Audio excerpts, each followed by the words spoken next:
Hello mga kaibon, at nandito tayo ngayon sa aking aviary. Ipapakita ko lang po sa inyo yung different ng single factor follow and double factor follow. So ito po sa video, ito po yung sample ng single factor follow saka double factor follow.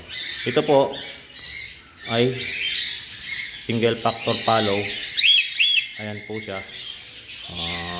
Nakikita nyo po yung shade nya, may dark edge sa dulo. So ayan, makikita nyo po yung single factor. So ayan yung single factor follow. Then dito naman ay mga double factor follow, different kind of double factor follow. So ito mas may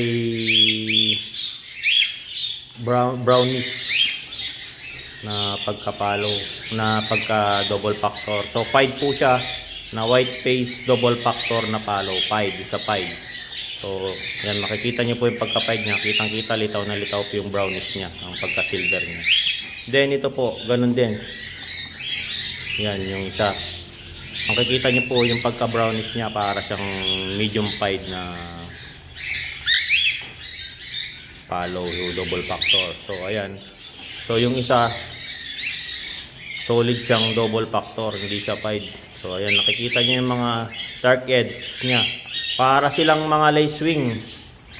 Pero hindi naman sila lace wing kasi galing sila sa double factor. So makikita niyo mga kaibon yung mga double factor na follow, different side ng double factor. So makikita niyo sila, ayan, double factor sila mga kaibon.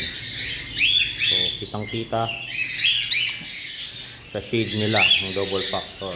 Yung iba mga kaibon, para na ring albino, dilute, para silang lace wing talaga, yung brown talaga, mas light yung brown nila, mas matingkad.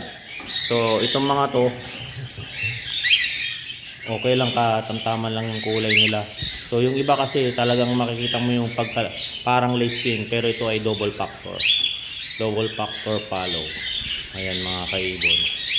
So ayan, na-share ko na naman po yung different ng single factor follow and double factor follow.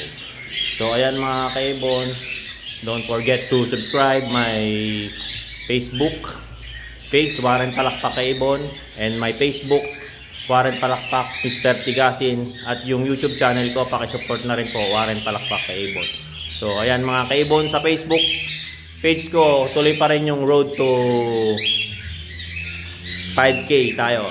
So ayan mga kaibon, let's go to 5K. So ayan mga kaibon, so na-share ko na naman po yung different kind of silver o different kind ng single factor at double factor follow. So ayan, marami pong salamat. Don't forget to like and subscribe, at pakishare na lang po ang video na to kung nagustuhan nyo, kung nakapulot po kayo ng aral. Maraming pong salamat mga kaibon.